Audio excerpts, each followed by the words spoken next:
Existem sons que marcam uma vida. O primeiro choro de um filho, a última palavra de um amor. E há sons que rasgam o tempo, que abrem uma ferida entre o céu e a terra. O som que ecoou na Serra das Almas, no norte de Minas Gerais, naquela tarde de 13 de junho de 1988, foi um desses. Não era o som familiar de lenha partindo para aquecer o fogão. Eram 3 golpes, secos, curtos e cheios de uma fúria que só o luto consegue alimentar. Eram os golpes de um machado contra a fé. O homem que empunhava a ferramenta era Inácio, um fazendeiro de mãos calejadas pela terra e de alma endurecida pela ausência. Anos antes, ele havia enterrado sua esposa e com ela qualquer crença que um dia habitou seu peito. Naquele dia, dia de Santo Antônio, ele decidiu que era hora de enterrar também os símbolos. Dentro de casa, no canto da sala, o pequeno oratório de madeira, herança de sua mãe, parecia zombar de sua dor. E a pequena imagem do santo, com seu olhar sereno, era para Inácio uma afronta, uma promessa de milagres que nunca chegaram ao leito de sua mulher. O primeiro golpe acertou a base, fazendo o oratório tremer. O segundo rachou o santo ao meio. O terceiro, o golpe final, desintegrou o que restava da peça sagrada. A madeira se partiu em dezenas de estilhaços. E no meio da poeira e da destruição, um detalhe minúsculo, quase invisível, saltou da mão esculpida do santo. Um pequeno lírio de madeira, não maior que uma unha. Ele rolou pelo chão de terra batida e desapareceu sob o vão de um velho armário, engolido pela penumbra. Inácio não viu, cego pelo alívio amargo de sua vingança, ele apenas juntou os cacos com a ponta da bota, varreu tudo para uma pá e jogou no fogo. Enquanto as chamas consumiam a madeira abençoada, lá fora, no coração da fazenda, outro som acontecia. Mas este era um som de ausência. O poço principal, a fonte de vida de toda a propriedade, que já vinha dando sinais de fraqueza há semanas, emitiu um último borbulho. Um suspiro líquido e baixo, e então silenciou. Inácio, dentro de casa, sentindo-se finalmente livre do peso da devoção, não fazia ideia de que sua verdadeira provação estava apenas começando. Ele havia trocado a água benta pela terra seca. A seca que se abateu sobre a Serra das Almas depois daquele dia não foi uma seca comum. As outras vinham e iam, era um ciclo da natureza. Esta não. Esta parecia ter um propósito, uma inteligência cruel. O pasto verdejante que alimentava o rebanho de Inácio virou um tapete de palha amarelada e quebradiça. A terra, antes fértil, abriu fendas tão profundas que pareciam cicatrizes na pele do mundo. O gado, um a um, começou a emagrecer, os ossos marcando o couro, os olhos perdendo o brilho. Nos vilarejos e nas vendas, onde os homens se reuniam para um dedo de prosa e uma dose de cachaça, a história corria à boca pequena. Os vizinhos, gente simples e temente a Deus, conectavam os pontos. Falavam do barulho do machado em pleno dia santo. Falavam da fumaça que saía da chaminé de Inácio, com cheiro de cedro de oratório. Cochichavam que a seca tinha nome e endereço. Era a resposta do céu à profanação de um homem cego pela dor. Inácio ouvia os rumores e ria, um riso seco, rachado como a sua terra. Culpava a frente fria que não vinha, o governo de Brasília, a mudança dos tempos. Ele era um homem prático, um homem de números, de lógica. A fé era para os fracos. Mas a sua lógica começou a falhar. Os números em seu caderno de contas não fechavam mais. A cada semana, um bezerro a menos. A cada mês, o nível do poço seco parecia descer ainda mais, como se a terra estivesse com uma sede insaciável. A pressão não vinha apenas do sol impiedoso ou do prejuízo crescente. A verdadeira pressão começou a se instalar dentro das paredes de sua própria casa, no olhar de seu único filho, Tiago. O menino, de apenas 8 anos, era tudo o que restara da mulher que ele tanto amou. E agora, Tiago também começava a murchar. No início, era uma fraqueza, uma falta de apetite que Inácio atribuía ao calor. Mas a criança, antes vibrante e cheia de vida, foi se apagando. Seus ombros caíram, sua pele perdeu a cor e seus olhos ganharam uma tristeza funda, uma melancolia que não pertencia à sua idade. Inácio via no definhar do filho o eco da doença que levou sua esposa. e o pânico começou a corroer a armadura de sua descrença. Ele podia suportar a perda da fazenda, do gado, do dinheiro, mas perder Tiago, isso era impensável. Era um preço que nem mesmo seu orgulho ateu estava disposto a pagar. O fazendeiro ainda não sabia, mas o acerto de contas com o sagrado não seria cobrado em sacas de milho ou cabeças de gado. Seria cobrado no calor da pele de seu filho. A ruptura veio numa noite quente de setembro. O ar da Serra das Almas estava parado, pesado, como se prendesse a respiração à espera de algo. Tiago, que se arrastava pela casa há dias, acordou com um grito abafado. Quando Inácio correu para o quarto, encontrou o filho se debatendo sob o lençol fino, o corpo pequeno tremendo violentamente. Ele tocou a testa do menino e recuou como se tivesse tocado em brasa viva. Não era uma febre comum. Era um fogo que queimava de dentro para fora, uma febre que parecia ter vontade própria. As compressas de água fria evaporavam em segundos. Os chás de ervas que as vizinhas trouxeram, com o olhar piedoso de quem já sabia o desfecho, não faziam efeito algum.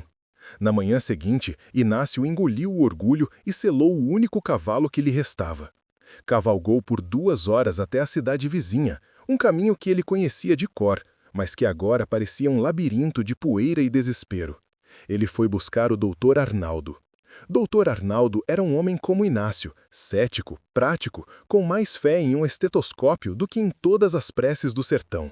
Era o melhor médico da região, respeitado por sua franqueza e por nunca prometer o que a ciência não podia entregar.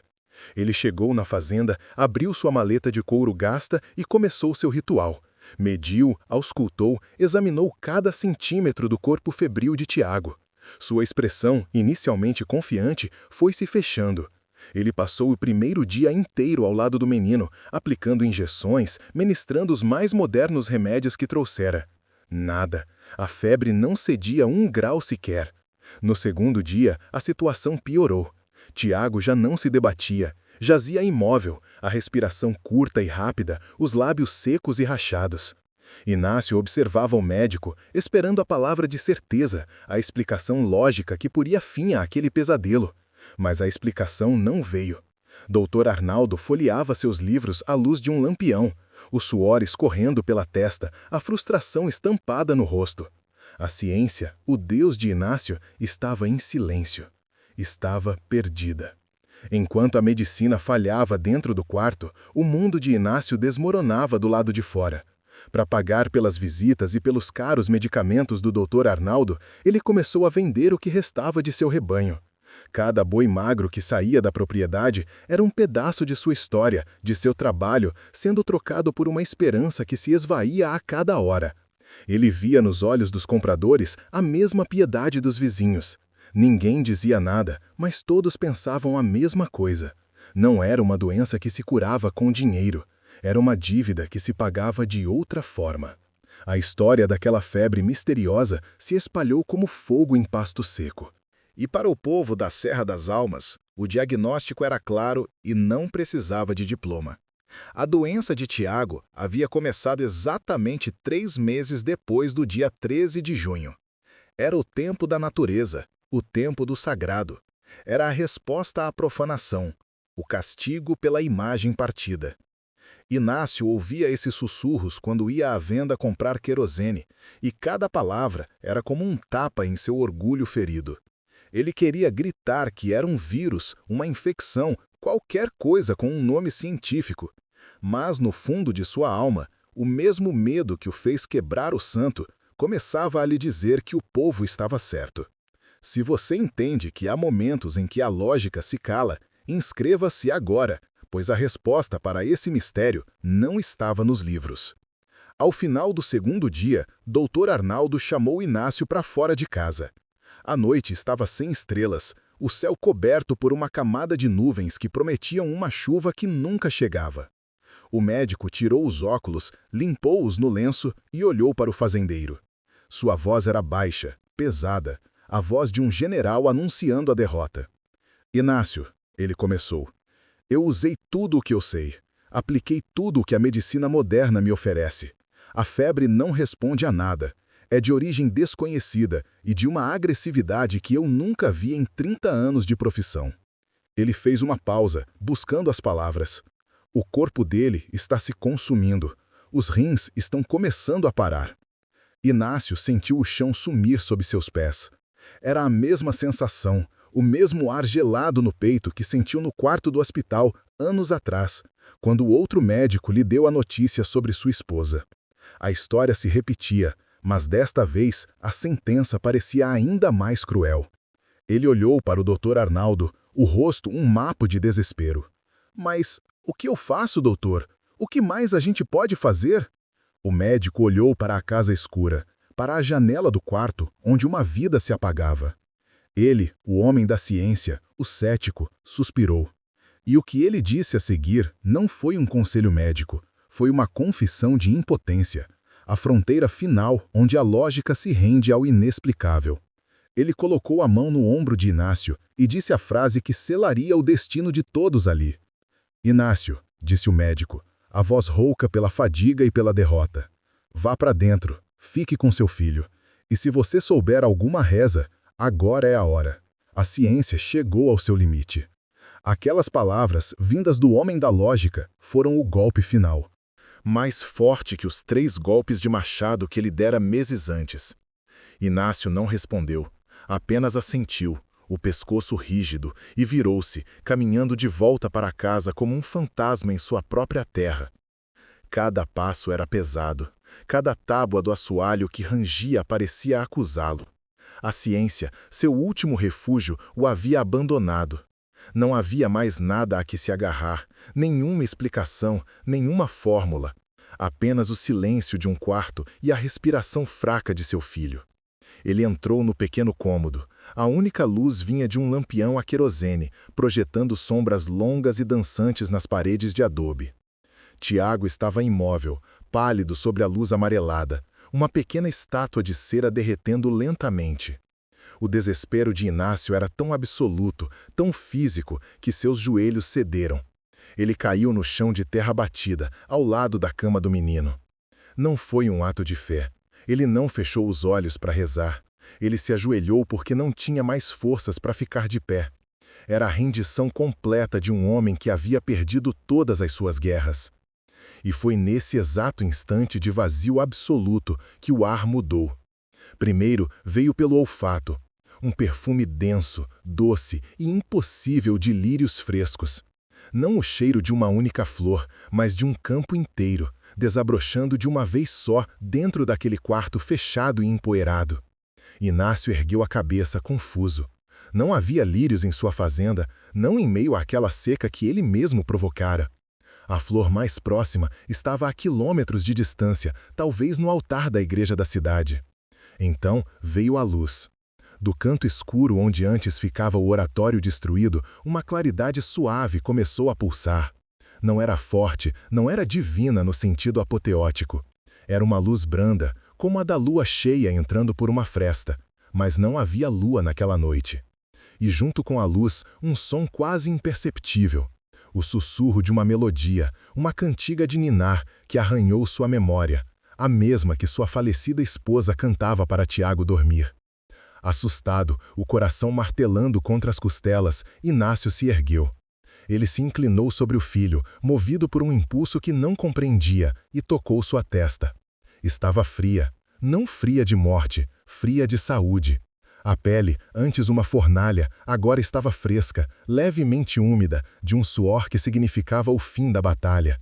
A febre havia quebrado, tinha desaparecido por completo, como uma chama que se apaga com um sopro. Inácio, tremendo, não conseguia acreditar. Ele passou a mão pelo rosto do menino, pelo pescoço. A temperatura era normal. Nesse momento, a mãozinha de Tiago, que esteve fechada e imóvel por dias, se mexeu. Os dedos pequenos se abriram lentamente, como uma flor desabrochando. E no centro da palma da mão repousava um objeto minúsculo.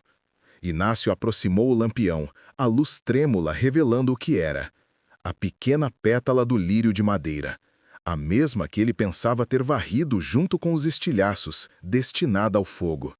Estava ali, intacta, na mão curada de seu filho.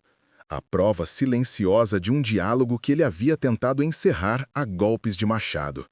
Se a força dessa reviravolta te tocou, inscreva-se agora, porque a cura era apenas o começo da jornada. A noite se arrastou em um silêncio reverente. Tiago dormiu um sono profundo e tranquilo pela primeira vez em uma semana. Inácio não pregou o olho. Ficou sentado numa cadeira ao lado da cama, segurando a pequena pétala de madeira na palma da mão, sentindo seu relevo, sua textura, seu peso impossível. Ele olhava do objeto para o filho, do filho para o canto vazio onde a luz e o perfume haviam se manifestado. Não havia mais espaço para dúvidas, nem para lógica, nem para orgulho.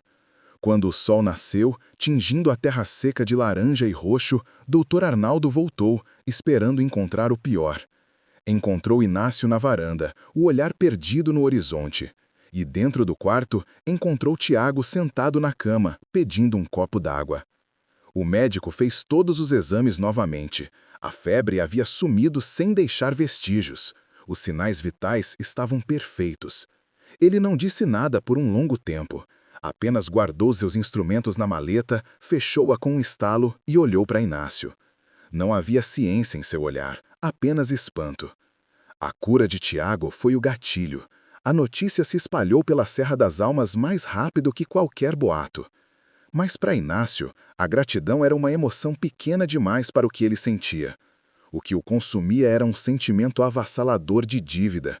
Ele não havia sido perdoado, havia recebido uma prova de que a força que ele desafiou era real, paciente e, de alguma forma, misericordiosa.